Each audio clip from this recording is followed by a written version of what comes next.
Hi there, everyone. It's 4 o'clock in New York. Donald Trump blinked again in another sign of his waning political influence on a usually sycophantic political party. Donald Trump swapped his craziest election denier for a slightly more socially acceptable election denier. Meet the man Donald Trump is now nominating to lead all 18 of the nation's intelligence agencies. On the integrity side, we're doing an absolutely terrible job. And the American people are right to question it. California's election law allows ballots postmarked by Election Day to be counted and permit same-day registration. That means tabulation typically continues for weeks. And that doesn't sound like fraud. That you can argue whether the law makes sense, but that doesn't sound like a fraudulent situation. No, there's a great phrase: opportunity for fraud. A little turn of phrase. We'll repeat it here for as long as we have to. There is no evidence of fraud in the 2020 election. There is no evidence of fraud in the California primary, as U.S. Attorney Jay Clayton was suggesting there. Jay Clayton made those comments just 3 days before Donald Trump officially appointed him to be the nation's director of national intelligence. It is very possible that his appearance on CNBC that we just showed you, in which he indulges Donald Trump's baseless concerns about the integrity of our voting systems, was an on-air audition for the job. That's how they usually go.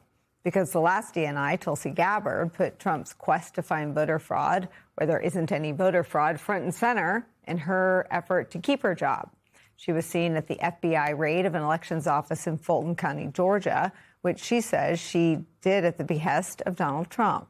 Clayton ran the Securities and Exchange Commission during Donald Trump's first term. He's now the U.S. Attorney for the Southern District of Manhattan, where he appears to have done little, really nothing that we know about, to stem the exodus or the turmoil or to be any sort of bulwark against Donald Trump's feverish politicization of the Department of Justice. A lawsuit by fired prosecutor Maureen Comey, the daughter of Trump critic and former director of the FBI Jim Comey, alleges that when she was fired, Clayton told her this, quote, "All I can say is it came from Washington. Can't tell you anything else," end quote.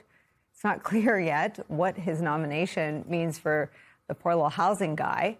Trump's housing chief, Bill Pulte, who was set to get this job, he was going to be the acting director of national intelligence. And it's not clear now whether he'll ever step into that role at all. New York Times is reporting this, quote, "Trump had been under pressure to move on from his decision to appoint Bill Pulte. The appointment of Pulte derailed the congressional reauthorization of one of the government's most powerful surveillance authorities. But the announcement of Mr. Clayton to be nominated for Senate confirmation seemed unlikely to immediately solve Trump's problems with Congress. That breaking news that Donald Trump has selected a federal prosecutor who has embraced his election fraud conspiracies to lead the intelligence community is where we start today with some of our favorite reporters and friends. Former CIA director and our senior national security and intelligence analyst, John Brennan's here. Also joining us, New York Times investigative reporter Mike Schmidt. And Puck News senior political columnist, national affairs analyst John Heilman is back with us. Heilman, I'll start with you on the first piece of this, which is the political reality. Trump blinking and not being able to push through his most crazy people. Happy to discuss this, but I was told we were going to be talking about the Knicks. I'm so sorry. We had some breaking news to deal with. You can talk about the Knicks. The Knicks are glorious. Well, let me just. Here's how I'll do it. Okay. It'll loop back. I promise this will. We went from the sublime to the ludicrous, and now you're taking us back to the sublime. The stakes of the game last night were more than the game. Mm-hmm. They were more than the NBA Finals. They were about whether Donald Trump would ruin. Yeah. Like one of the few things that we still have that's not been ruined, right? Sports. Yeah. And at halftime, all I could think was Trump broke the Knicks. The Trump curse has destroyed the Knicks, New York, and its belief in the Knicks, and really the meaning of sports. Yeah. I'm sitting there thinking, this is what I'm going to have to talk about now, how the Trump jinx blew it all, right? And then first, we got Wu-Tang Clan at halftime, and I was like, Wu-Tang's here, they will reverse the curse, and then the Knicks come out and do what they did. Yeah. Amazing. And now, Trump has done the same thing to this show. It's like, we were going to get to talk about the Knicks, and now we got to talk about this.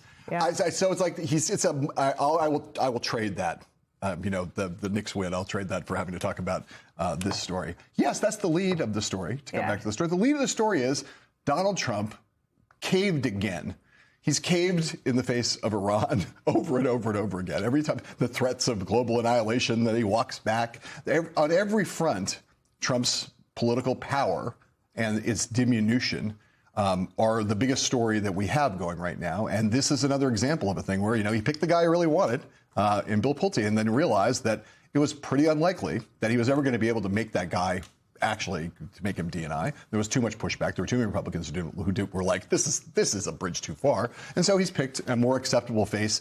I will just say that I think you can't be a member in good standing in the Republican Party now without at least paying lip service to or not challenging Donald Trump's election denialism. And so I'm not letting Jay Clayton off the hook for that, but I'm just saying, there's no one who's going to get appointed to any job in Donald Trump's cabinet, acting or permanent, who doesn't, at a minimum, sort of tolerate the election denialism and preferably, from Donald Trump's point of view, embrace it and endorse it. In this case, as you said, we've got someone who is a milder, certainly someone who doesn't believe in election, doesn't believe in the conspiracy theories. I think this person is perfectly sane, but is willing to say what he needs to say in order to get another and more elevated job in this administration than he's had before. And he's had, he had the previous one at the SEC. He's the U.S. attorney here, a selection of Donald Trump.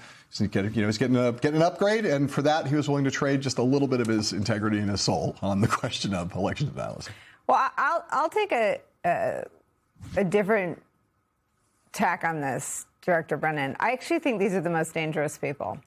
The ones who actually believe the lie about fraud, or at least searching for something they think is there. The people like Kevin Warsh and Todd Blanche and Jay Clayton, who are parroting the lie for ambition, are to me the most dangerous and sinister. Well, first of all, like John, I've been waiting since 1973 for the Knicks to win the NBA Finals, so that is something I think we should, focus on here. But clearly, Jay Clayton is much better credentialed than Bill Pulte, as being SEC chairman and with the U.S. attorney, and he has that.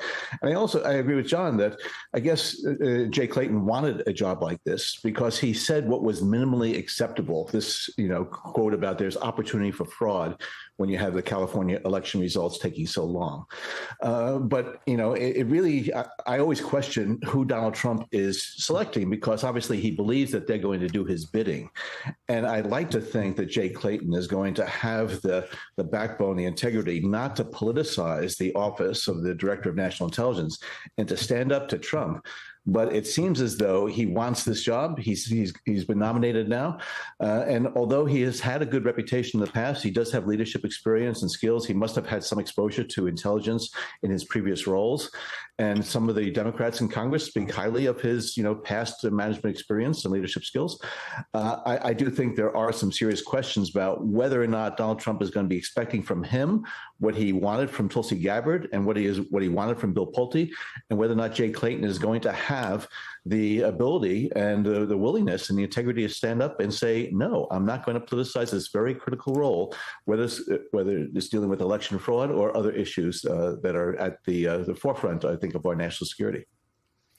Mike, I'll afford you the same space to weigh in about the Knicks. But on Jay Clayton, he took over the office that had the most turmoil the earliest.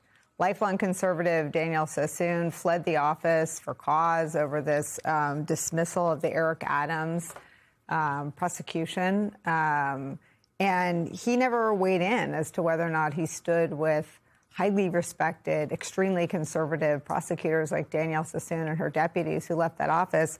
He sort of fell in line with Emile Bove and Todd Blanche and Pam Bondi. That's who's taking over. So I mean, hope springs eternal. I hope what Director Brennan is saying comes to pass for the nation's national security. But to be a person in good standing is to be a person who repeats the lie about fraud.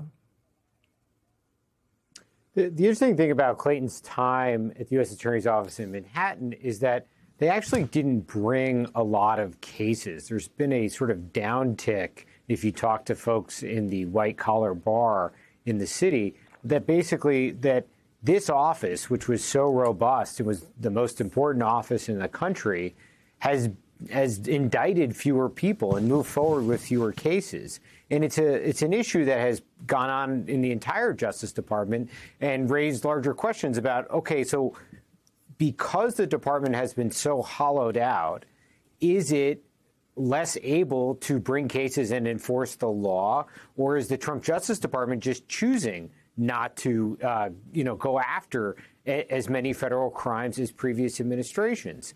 The other thing about the Pulte, move here today is that you don't get to see it every day, and it doesn't happen even that much. But today's a day where you get to see where the line is for Republicans and Trump. It was like, okay, yeah. So the line for them was that Bill Pulte, someone who had no national security experience, couldn't be in charge of the intelligence community. It's just a fact, and it just gives us a sense of like, okay, here are where the different boundaries are in this story, where we're constantly struggling to figure out, where those lines are. And today, it's that Jay Clayton can run the intelligence community, but Bill Pulte, with no experience, can't. And that's the state of the Trump presidency.